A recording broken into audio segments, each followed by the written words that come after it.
esta primera parte de esta primera parte del libro de Juan es muy importante, pues porque se ponen las bases, se ponen las bases de lo que Juan va a hacer, porque Juan es muy, eh, yo diría que muy ordenado, es la palabra que tengo que decir. Existe un material que habla sobre Juan, eh, como una persona de algunos recursos, como una persona de algunas posibilidades económicas, y de ahí se desprende que el griego de la carta, el griego de la carta era bastante bueno, un griego muy bueno. No era un griego koiné. ¿Qué significa eso? Bueno, para empezar, tenemos que hablar que estamos hablando de un griego que se hablaba hace 2000 años y que el griego que se hablaba en la calle era koiné y que era un griego muy de hablarlo, muy popular, muy del pueblo, ¿verdad? Básicamente. Pero el griego de la carta, el griego de la carta de Juan era un griego más puro, más fino, digámosle así, que denotaba que Juan tenía más conocimiento del asunto. Eh, no se descarta, no se descarta, amigos y amigas, que Juan usara un amanuense. Amanuense. ¿Qué es eso, un amanuense? Un amanuense es una persona que lo vamos a ver ahora que entremos al capítulo 16 del libro de Romanos, que todo da a indicar que la carta de Romanos la escribe un amanuense y dictada por el mismo apóstol Pablo. De hecho, el amanuense saluda en la carta. Si ustedes se fijan en el capítulo 16, dice, aquí les mando saludos, yo que escribo. Este, y eso lo hace ser algo pues muy particular.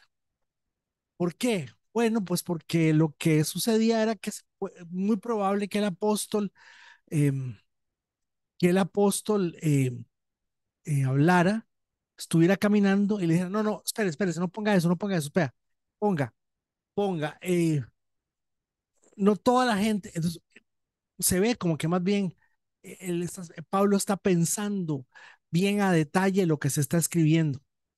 No se descarta la posibilidad de que Juancito también usara un amanuense.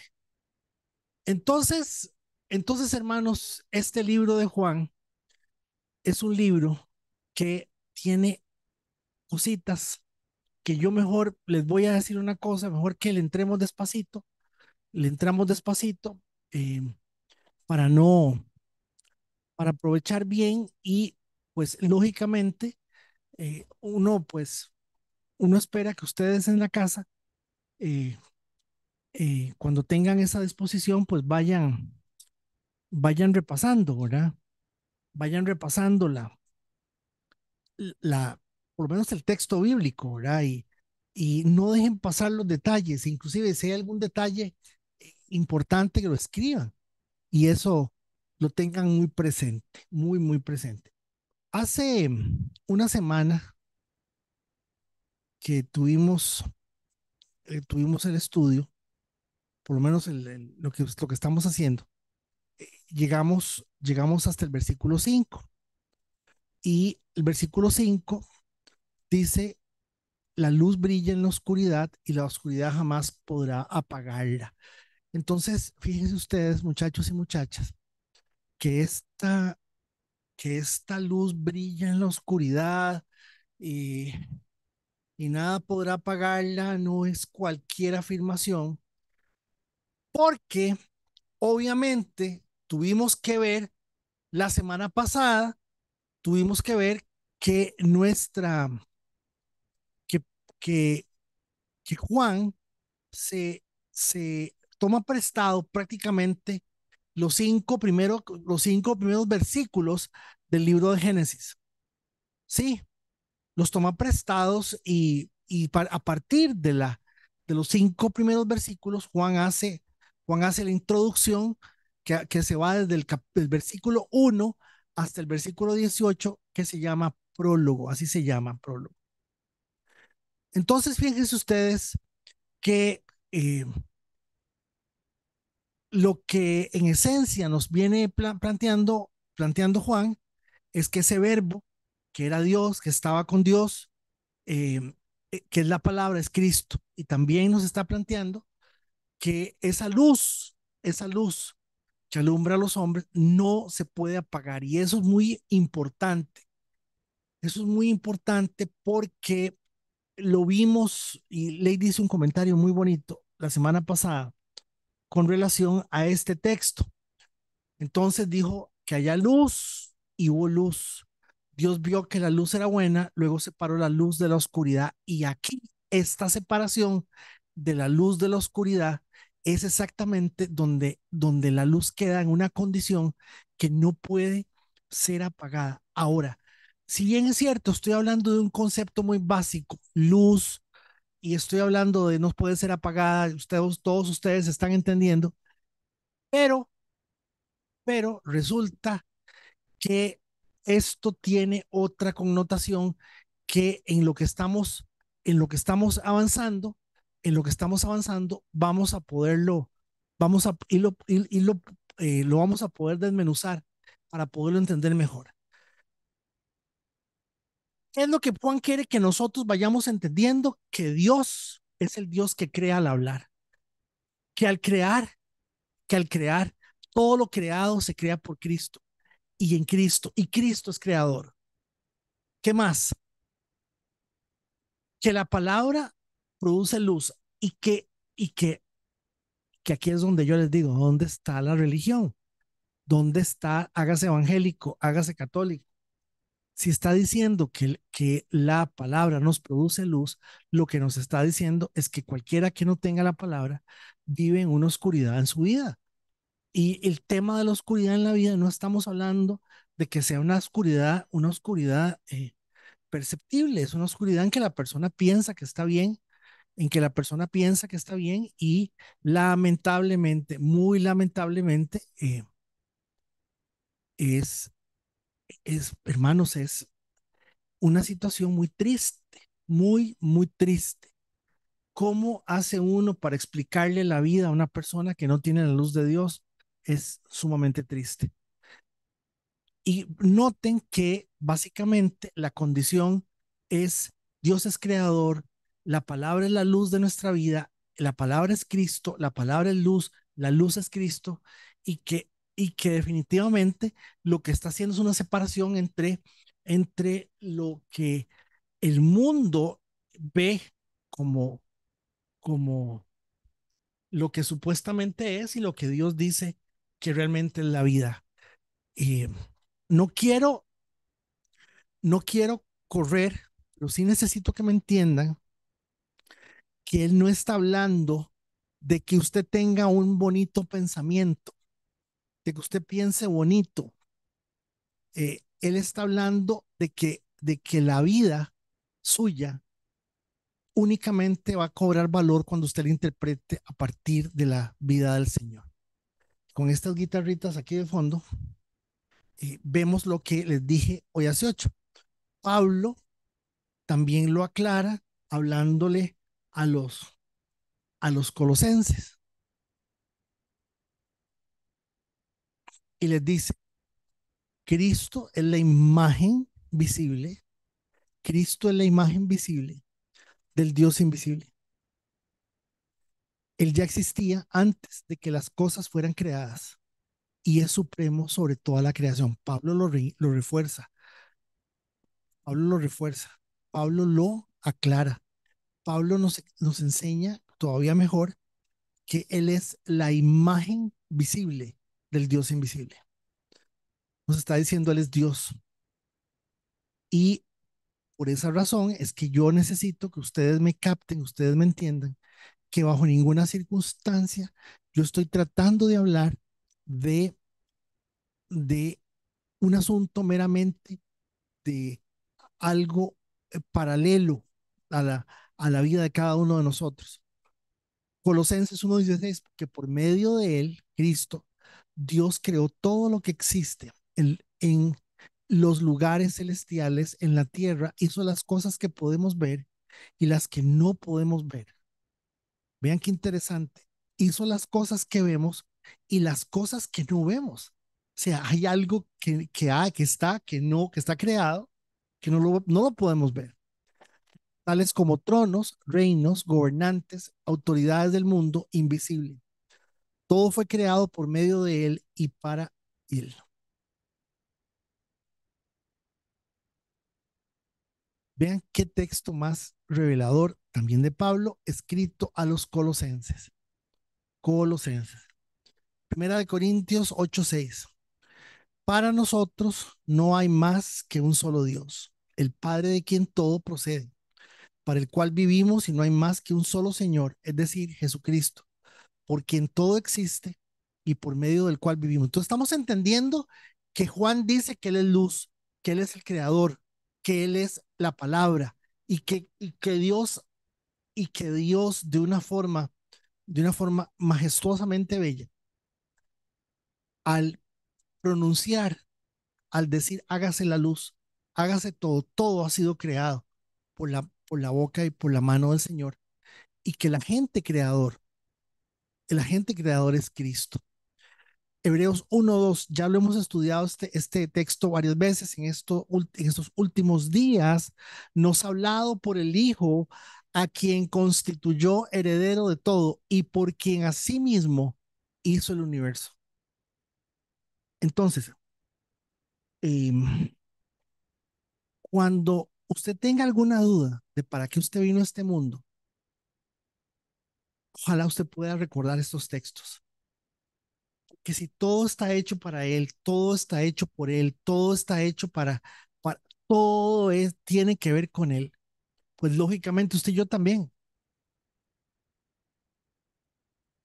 Usted y yo también, amados amigos y amigas, usted y yo también. Y cuando usted y yo nos rehusamos a entender todo esto que estamos diciendo, por él se creó el universo. Ah, caray, ah, caray, solo un toque. Por él se creó el universo.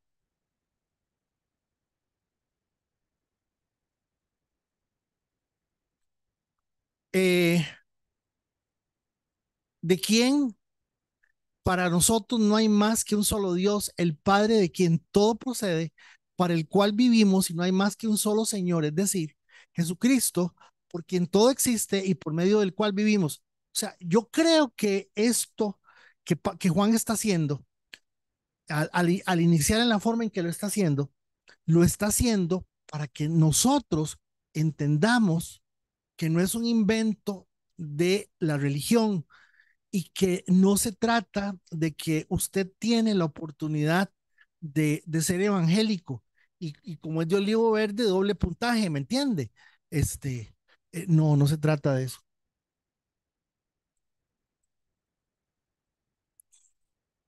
No se trata de eso. Amigos y amigas, Dios quiere que nosotros entendamos que nuestra vida, nuestro propósito en la vida, nuestra realidad en la vida, únicamente lo vamos a poder encontrar en el Señor. Cristo es la imagen visible del Dios invisible. Él ya existía antes de que las cosas fueran creadas y es supremo sobre toda la creación. Entonces avanzo. A los que antes conoció, también los predestinó para que fueran hechos conformes a la imagen de su Hijo, para que Él sea el primogénito entre muchos hermanos. Y aquí es donde calza, a ver,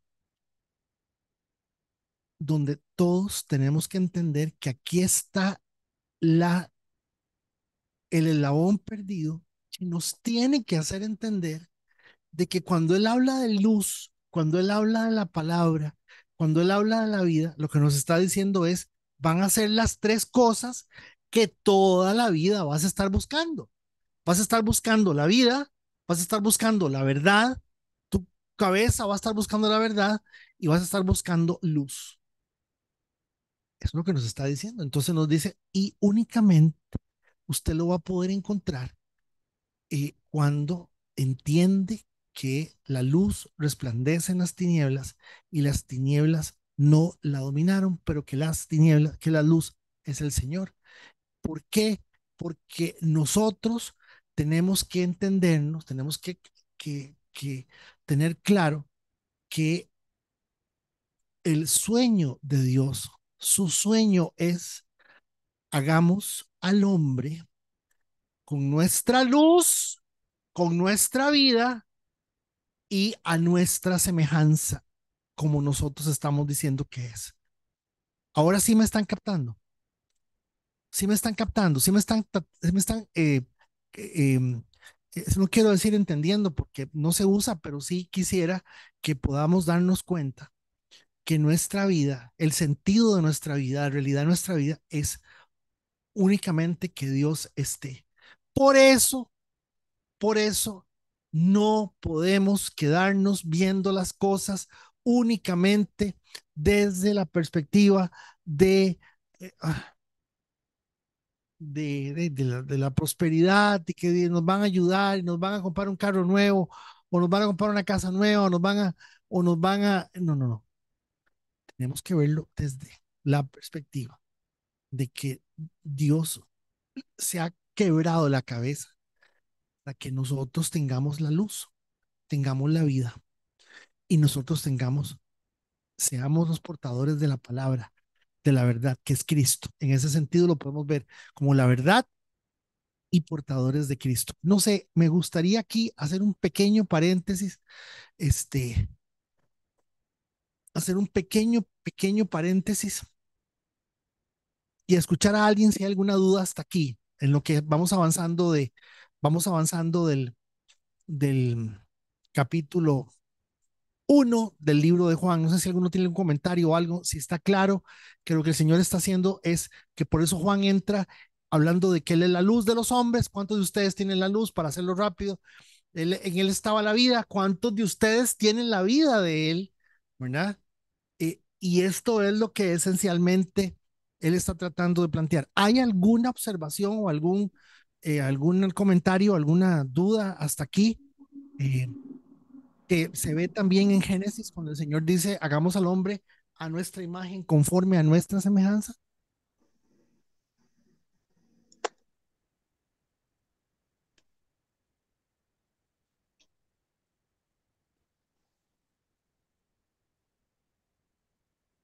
Es más, voy a hacer una cosa más. Voy a hacer una cosa más.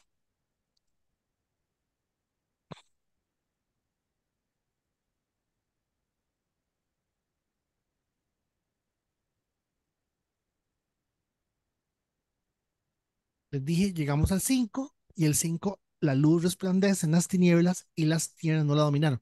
Eh, esta no es una luz, esta no es una luz particular. ¿Por qué el texto dice las tinieblas no la dominaron? Porque la oscuridad es la ausencia de luz. Eso es todo. De hecho, de hecho, voy a decirles algo que es medio interesante, que cualquiera libro, inclusive en internet, lo pueden darse cuenta. No existe ningún color, no existen los colores, todo es negro. Lo que pasa es que la luz nos deja ver los colores. Ahora, no estamos hablando de esa luz, estamos hablando de la luz, estamos hablando de la vida y estamos hablando de la palabra, que es lo que Juan está tratando de decir. Y al llegar al 5, Juan lo que dice es, Él es la luz, Él resplandece en las tinieblas y las tinieblas no lo dominan y ahí se queda. ¿Habrá algún comentario, alguna observación? ¿Está claro? ¿Lo están viendo claro? ¿Sí? ¿De qué tienen que acordarse? De que Juan dijo, que Juan nos dice que Cristo es Dios y Él está ceñido en que usted y yo lo entendamos. Pero claro, acuérdese que esto se escribe hace 2000 años y el filtro que usted está usando, que Ruth está usando, que Adrián está usando, que Rigo está usando, es Dios me hace una mejor persona. No, no, no, no, no, no, no, no, no. La luz es la imagen de Dios en usted que resplandece en usted para que usted refleje lo que es Dios. La vida es la vida de Dios que está en usted, producto de la vida del Señor que se le da para que usted entienda que el diseño original de Dios es el diseño que Él hizo para que usted viva la vida con con toda la oportunidad que Dios le ofrece. Y la palabra es la verdad del cual usted no va a poder vivir sin esa palabra, porque entonces se va a llenar de todo lo que estamos llenos, dudas, confusiones, frustraciones, temores. Estamos llenos de un montón de cosas porque no tenemos la verdad de la palabra, que significa dos cosas, la palabra y significa Cristo. Avanzamos. No hay ninguna pregunta, están todos bien, observación, comentario, no tiene por qué hacer pregunta, ni tampoco porque la hagan, yo tengo que contestarla, porque no tengo por qué saberlo todo. Pero sí es importante que esto lo tengamos bien claro, porque parece muy sencillo. Sí, sí, que está hablando de la luz y que la luz es la oscuridad. El Cristo es la luz, qué belleza. No, no, no, no, no, no es solamente eso. No es solamente eso. Estamos hablando de que perder esto es ser igual al resto de la gente.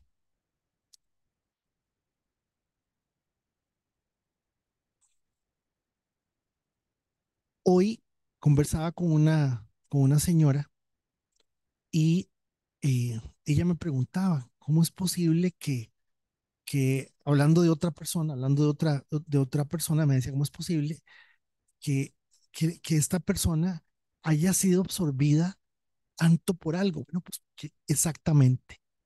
Cuando usted no tiene la palabra, la luz, la verdad, cuando usted no tiene la vida, la palabra, la luz, la verdad, usted lo absorbe todo el sistema que está hecho para que usted se defienda en ese sistema y usted diga, estoy viviendo.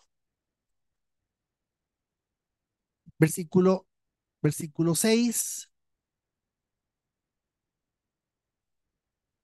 y 7, entramos al versículo 6 y 7. Dios envió a un hombre llamado Juan, que vean que es interesantísimo, mete aquí algo. Por eso es que alguna gente dice que es muy probable que hubiese un amanuense, porque este versículo 6 y 7 es un versículo que realmente pues eh, no cabe en el momento en que venimos con semejante nivel de explicación. Ah, somos la imagen del Dios invisible. No, Cristo es la imagen de Dios invisible. Entonces nosotros estamos hechos a la imagen y semejanza del Señor, sí, reflejada en Cristo. Maravilloso, qué bien. Y pum, mete esto. Dios envió a un hombre llamado Juan, misericordia de Dios, Juan, misericordia de Dios, Juan el Bautista, para que contara acerca de la luz, a fin de que todos creyeran por su testimonio. Y aquí hay algo espectacularmente bonito. A ver, fíjense ustedes que aquí se introduce la figura de don Juan Bautista. Don Juan Bautista no se llamaba Juan Bautista, se llamaba Juan. Lo que pasa es que bautizó a Jesús y entonces le tocó, para poder hacer la diferencia con le tocó llamarse Juan Bautista. Pero eso es todo, él no se llamaba Juan Bautista, seguramente se llamaba Juan, el papá se llamaba eh, Zacarías. Entonces, si voy a decir una tontera en el sentido de como lo voy a decir, en Israel la gente se llama, en Israel se llama, eh, por ejemplo, voy a hacerlo con Steven. El papá de Steven se llama Fernando. Entonces, Steven Ben Fernando es el hijo de Fernando. Este señor se llamaba seguramente Juan Ben Zacarías, el hijo de Zacarías. Es muy probable que se llamara de esa manera. Pero noten que al introducir a don Juan Bautista, tenemos que entender que era primo hermano de Jesús. Tenemos que entender que el amigo era medio esenio. ¿Qué son los esenios? Los esenios, hemos dicho, son aquella gente que era judía, que vivía en el desierto, que se fueron con la Biblia, con la Torá, con la ley, al desierto, porque ellos no soportaban bajo ninguna circunstancia el orden establecido, con el sumo sacerdote. A ellos no les parecía, a ellos les parecía mucha corrupción, que de hecho lo era, y esto es lo que ellos vienen a anunciar. Entonces, don Juan es probable que perteneciera a la secta de los esenios y que estuviera viviendo en el desierto, como lo dice la palabra, porque él no se mezclaba con el resto de judías. ¿Qué más, qué más tenemos que saber con que don Juan Bautista, que es el último profeta del Antiguo Testamento? Y que, y que, y que, déjeme ver si lo puse aquí, y aquí está. Dios envió un hombre llamado Juan, me devolví, para que contara, dice las versiones de las Biblias que ustedes tienen ahí, para que fuera testigo acerca de la luz, para que contara acerca de la luz. Una pregunta, ¿cómo es que Juan iba a contar acerca de la luz si, si Juan, apóstol, está empezando a introducir la figura de Juan Bautista? Bueno, mire, es que sucede lo siguiente. Para empezar, este personaje, don Juan Bautista, eh, dice que el Mesías se iba a presentar con una particularidad, es que iba a tener un mensajero, un anuncio. Preparen para Dios un camino en el desierto, rellenen todos los valles y conviertan la llanura en región montañosa. Esta profecía es una profecía que nos enseña que el Mesías debía ser presentado con un mensajero. Entonces, entonces Dios mostrará su poder y lo verá la humanidad entera. Dios así lo ha dicho. Esta es la nueva traducción viviente que nos hace entender un poquito más claro las cosas. De hecho, vamos a hacer Apocalipsis, es muy probable con esta versión. Juan representaba una voz en el desierto, la expectativa de la venida del Mesías de Israel, que es lo que venía a decirles, y venía a decirles, vean, llegó el Mesías, oigan, llegó el Mesías, y Juan preparó un grupito, muchachos y muchachas, Juan preparó un grupito, yo le puse así, como ahora todo tiene un nombre raro, que podemos decirles que eran los prediscípulos. Gente que, es más, se dice que Juan Apóstol había sido discípulo de Juan Bautista.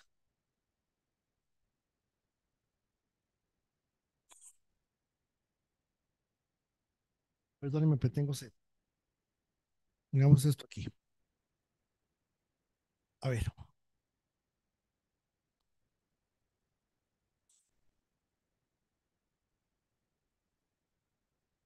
¿cuál fue el mensaje de Juan? Arrepiéntanse de todo, arrepiéntanse. Y el llamado al arrepentimiento es, la palabra arrepentimiento en griego significa, piense de otra manera, arrepiéntanse, dejen de pensar como siempre han pensado.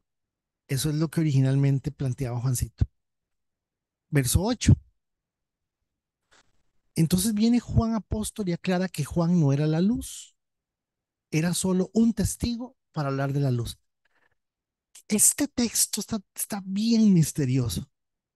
Amigos y amigas, es un texto donde Juan Apóstol dice algo muy interesante. Juan no era la luz, sino solamente un testigo. Esto es muy valioso poderlo entender. ¿Por qué? Por esta razón. Vean, cuando entendemos que la palabra o Juan apóstol llama a Juan Bautista testigo, es porque fíjense ustedes que Mateo, por ejemplo, inicia diciendo que Juan predica en el desierto de Judea, bautizaba y anunciaba la llegada de Jesús.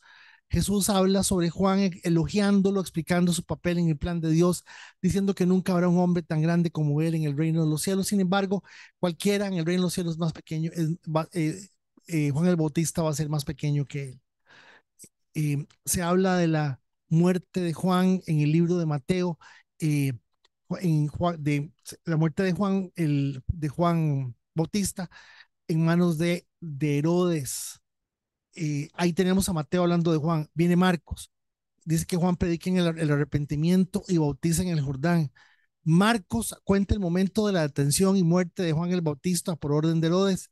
Y luego tenemos a Lucas que hace una descripción mayor, el anuncio del nacimiento de Juan a Zacarías por el arcángel Gabriel. Vean desde dónde se va, desde el momento en que estaba embarazada, Elizabeth estaba embarazada de Juan el Bautista. Nacimiento y circuncisión de Juan, el cántico de Zacarías, ministerio de Juan el Bautista, Lucas 31:20, la predicación y el bautismo. Y en el Lucas 7:18, Lucas dice, Jesús dice que Juan habla sobre Juan, su misión y su relación con Jesús. ¿Qué más? Dice que Herodes le pregunta sobre Jesús, habiendo escuchado rumores de que Juan había resucitado. Y luego, Lucas también, Jesús pregunta a sus discípulos quién dice la gente que es él, y ellos mencionan a Juan el Bautista. ¿Qué les estoy mostrando? A ver, muchachos y muchachas, ¿qué les estoy mostrando? Les estoy mostrando esto, que es muy importante que lo tengamos en mente a partir de hoy. Noten que el evangelio que estamos trabajando, que estamos estudiando, amigos y amigas, es el último evangelio que se escribió. Pero noten que el evangelio más reciente tiene casi de 10, de 5 a 10 años. El último evangelio que se escribe fue el de Lucas, perdón, fue el de Juan, pero eh, está antes el de Lucas. El primero fue el de Mateo. Noten que entre Mateo y Juan podría haber 20 años. Noten que entre Marcos y Juan podrían haber 20 años. Entre Lucas y Juan 10 años. ¿Qué nos dice esto, muchachos y muchachas? Este cuadrito que está aquí es muy importante. Siempre tengamos presente de que de alguna forma Juan apóstol, este Juan que está aquí abajo, que está en el cuadro, tuvo la oportunidad de poder leer, de poder tener a mano los evangelios de Mateo, Marcos y Lucas. Cuando Juan dice, hermanos, que él es un testigo, se está refiriendo, está haciendo referencia a todos los textos que los otros evangelistas están mencionando. Eh, si bien es cierto, lo que les estoy tratando de decir es muy importante para los efectos de nuestra conversación, eso nos ubica muchísimo de en qué momento, cuándo se hizo el Evangelio de Juan, se escribe entre el año 95 al año 100 y casi que simultáneamente se estaba escribiendo el libro de Apocalipsis. Pero el libro de Apocalipsis se escribe en Patmos, en la isla de Patmos, en el destierro del apóstol Juan, alrededor del año 98. Entonces son muy recientes. Eh, eh, Mateo escribió en Antioquía, Marcos en Roma y Lucas en Grecia y Siria. ¿Y esto para qué nos sirve? Esta cosa para qué? Pero para que nosotros entendamos que algunas de las referencias de Juan vamos a entenderlas en función que es probable que Juan al material tuviera acceso al material de los otros evangelios. Ah, entonces quiere decir que está copiando. No, no. ¿Saben qué hizo? A ver, ¿qué creen que hizo? Vamos a ver, ¿qué creen que hizo Juancito? Ah, caray. ¿Qué creen que hizo Juancito? A ver, alguien que me diga.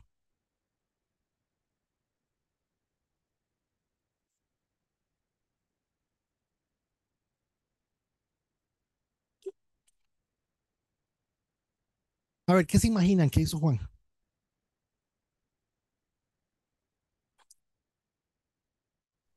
Leer todos los evangelios.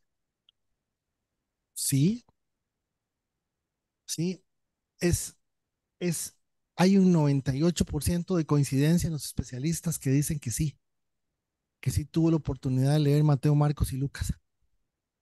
Y reafirmar que él era el testigo de lo que había sucedido, porque él es el último que muere, se supone. Sí, pero realmente, ¿qué hizo Juan? Estamos hablando del Evangelio de Juan. ¿Qué hizo Juan con su Evangelio? ¿Qué, qué consigna, qué escribe, qué aporta Juan en su Evangelio? ¿Qué creen que hay? ¿Qué creen que hizo? ¿Qué es lo maravilloso del Evangelio de Juan que lo hace ser tan particular? Y ahí lo que quería demostrar era que Jesús era Dios, ¿Sí? ¿Pero qué creen que hizo para hacer eso? Si les estoy... hablar de la luz del mundo, de las buenas nuevas, de todo lo que venía.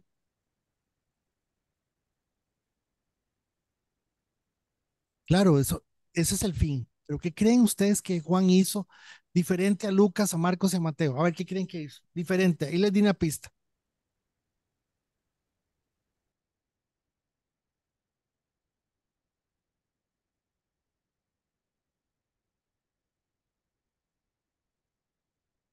Ah, bárbaros. Fede, Sí. perdón, algo que hizo Juan diferente a todos es que él se centró en hacernos ver o hacer ver, bueno, desde la antigüedad hasta la fecha, de que Cristo, o sea, de la deidad propia de Cristo. Y inclusive se centró tanto en eso, en su escrito, que podemos notar que en el Evangelio de Juan hacen falta, por ejemplo, los detalles, ciertos detalles que en otros evangelios sí están, ¿verdad? Ahí, suave, Eh, suave, suave, pare ahí. ¿Hacen falta?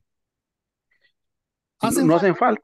No, no hacen falta. Lo que pasa es que él se centra más en la persona de Jesús y no en ciertas, digamos, momentos históricos que se dio, que se dan en los otros evangelios.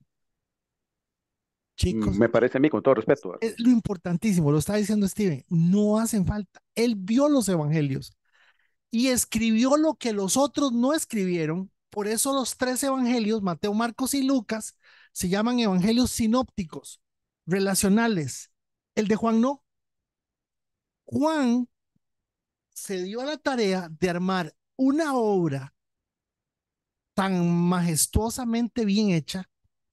Bueno, lógicamente el Espíritu Santo está detrás de esto, amados hermanos, que Juan consigna, que Juan reporta las cosas que ninguno de los otros lo reporta, a no ser que por la fuerza de la necesidad tuviese que caer exactamente en esa experiencia.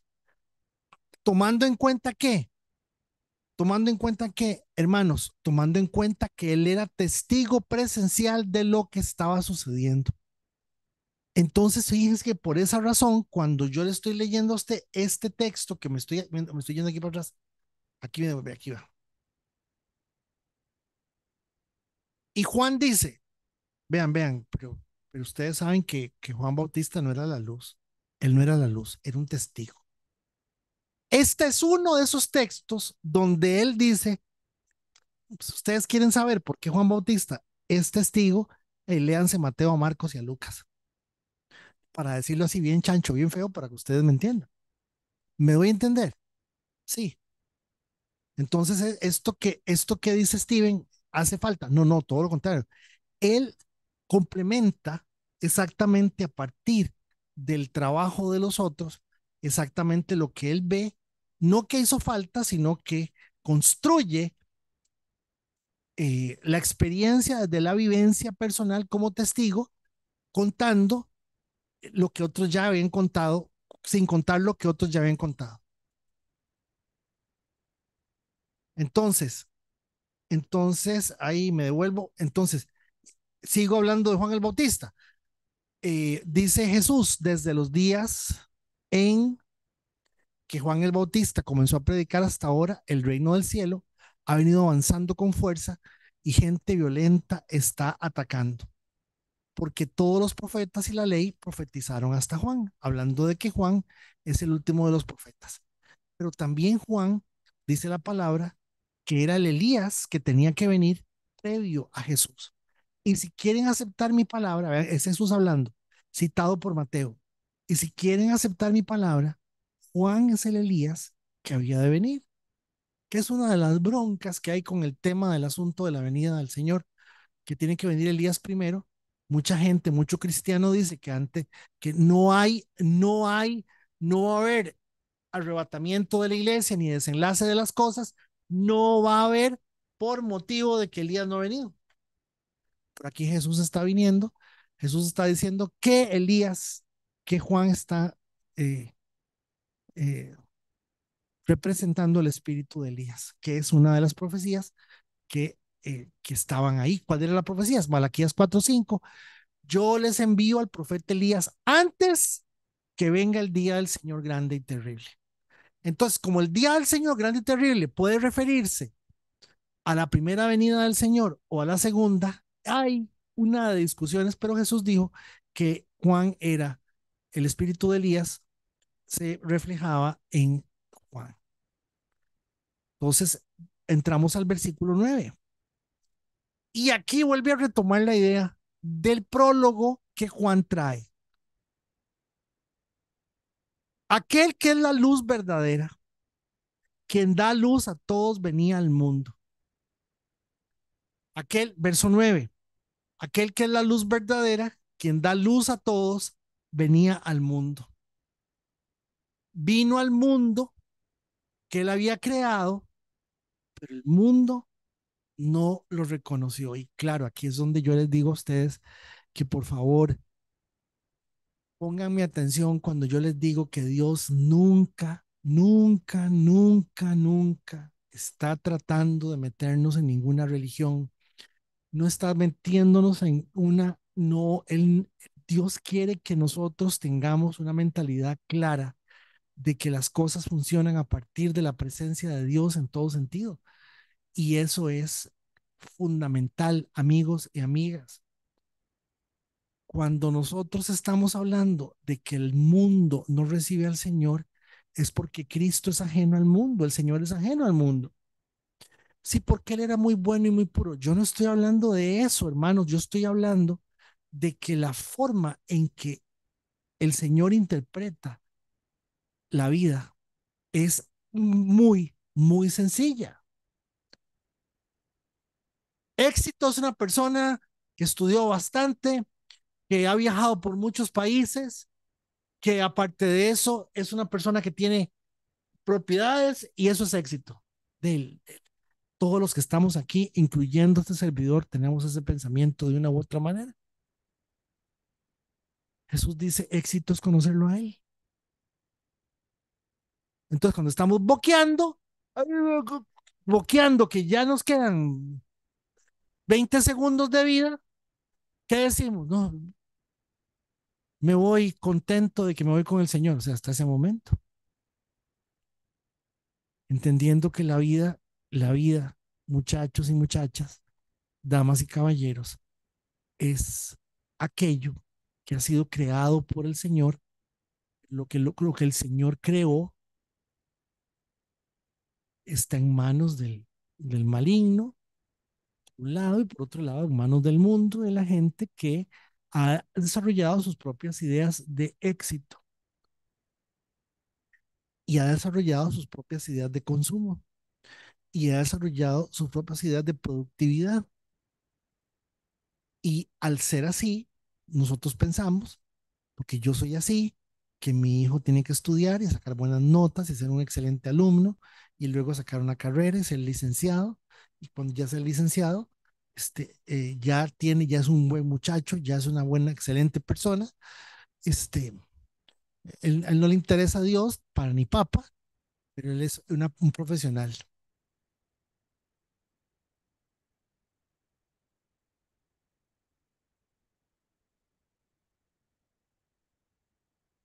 Esa es la verdad, lo que está en nuestro corazón, hermanos. Esa es la pura verdad. Y cuando nuestros hijos tienen logros académicos y esas cosas, los vemos progresando en el mundo. El Señor nos ha aclarado por todo lado que el mundo no puede reconocer al Señor porque la forma en que el Señor interpreta la vida, el filtro de las cosas, es absolutamente otro. Verso 11. Entonces vino a su propio pueblo. A los suyos vino y los suyos no lo reconocieron y hasta ellos lo rechazaron. ¿Por qué? ¿Por qué lo rechazaron? Y usted lo sabe, lo rechazaron porque estaban esperando un Mesías político que volviera a restaurar Israel y Israel volviese a tener la gloria que originalmente tuvo. Y esa gloria que originalmente tuvo fue la gloria en donde Israel era el centro del mundo y todo el mundo tenía que ver con Israel y ese tipo de cosas y ya no estaban en manos, ya no estaban en manos, ya no seguían en manos de los gentiles y menos en menos del Imperio Romano, que eran un montón de paganos y eran un montón de degenerados y ese montón de cosas. Sin embargo, cuando se presenta a su propio pueblo, que es el pueblo de Israel, también lo rechazan. Y venimos al verso maravilloso, maravilloso, lindísimo, espectacular, verso 12. Pero a todos los que creen en él, pregunta, ¿todos los que creen en él son todos?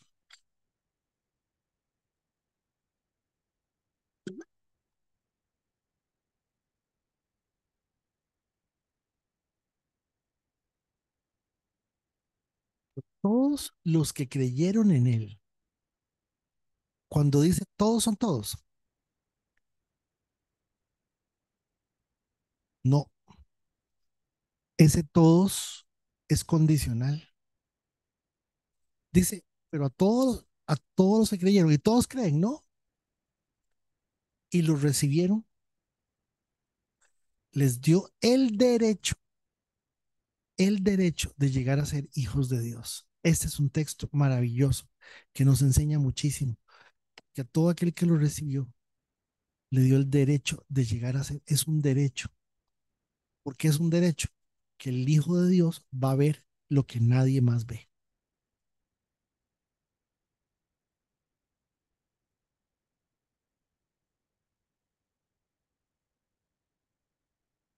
Pero es que todos los seres humanos somos hijos de Dios. No, que no, que no. Ve el 13. ¿Qué dice el 13?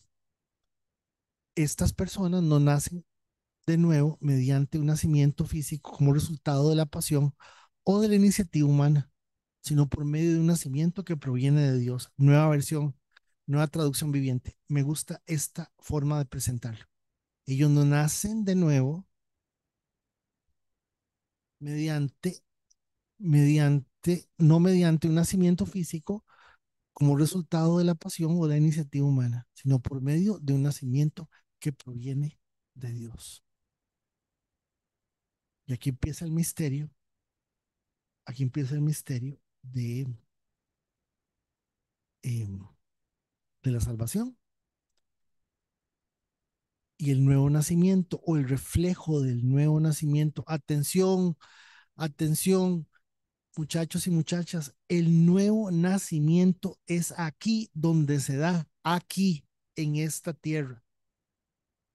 Es aquí donde se da. Pero lamentablemente este todos es condicional. Ese todos no son todos. Ese todos no son todos. Que no todos creen y no todos lo reciben.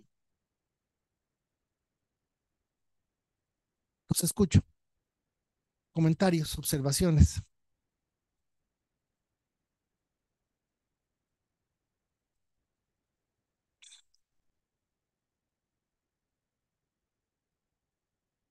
Sí, más o menos pueden ver cómo, cómo Juan utiliza una forma de introducir.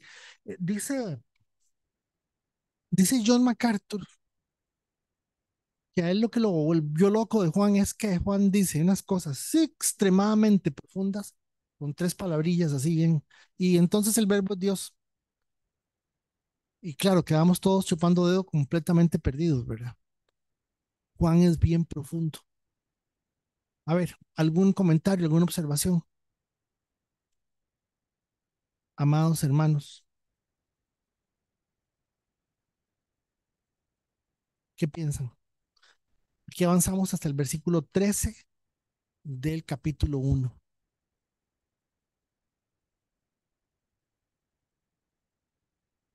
Vimos a partir del 5 donde el Señor explica que estamos hechos, que nosotros estamos hechos a la imagen y semejanza de Dios, y lo que está en nosotros es la verdad de Dios, es la luz de Dios y la vida de Dios.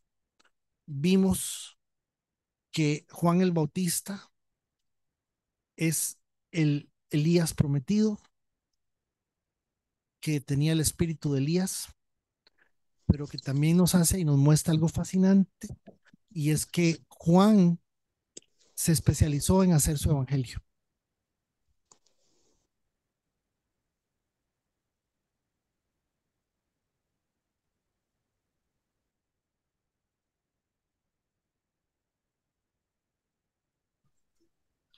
Federico, por lo menos de mi parte, bueno, primero buenas noches a todos, bendiciones.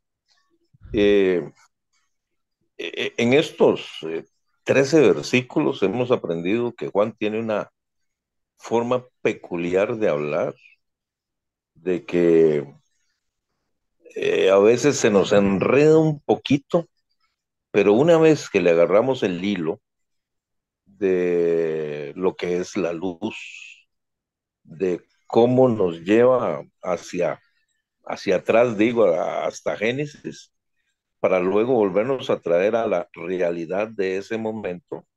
Creo que cuando empezamos a agarrarle esa forma de ser, de escribir, se nos van aclarando las cosas. Creo que hoy es más o mucho más claro el hecho de que Cristo es Dios, de que en Él se cumplen por lo menos estas primeras profecías, que, eh, que Jesús eh, vino verdaderamente a cumplir lo que se esperaba de él, ¿verdad? No, no, vino a cumplir lo que se escribió de él, no lo que se esperaba de él. Y por eso no fue recibido, pero bueno, eso es fuera de Juan. Pero creo que conforme vamos caminando, nos van aclarando las cosas. Y de nuevo agradezco a Dios, porque en estas reuniones se nos aclaran casualmente las cosas y podemos entender un poquito más sobre el maravilloso Rey. Gracias. Gracias, Carlos. Y vean que lo que Juan quiere es que nosotros entendamos. Vean que lo que Juan quiere es que nosotros entendamos, que usted no se pierda, que usted, cuando usted le digan, es que usted es evangélica, usted es atalaya, no, no, usted sepa contestar y usted diga, no, no, no, espérese, espérese, espérese, así no son las cosas. O sea, yo le pertenezco al hombre que creó todo, me creó a mí, y que cuando él vino, lo rechazaron porque el mundo no necesita de Dios. El mundo se resuelve de alguna forma. Pues, ¿para qué? Por eso es que el mundo dice, si usted tiene plata. Ayer vi una foto, Dubái en 1960, Dubái y Dubái 2024. Dubái es la meca del éxito en la prosperidad. Tienen tanto petróleo que la gente no, ya no hay, hacen excusados de oro y esas cosas porque no hay en qué poner el oro ya, y es una cosa pavorosa. ¿Qué más? ¿Alguna otra observación? Muchachos y muchachas, hoy que están tan callados.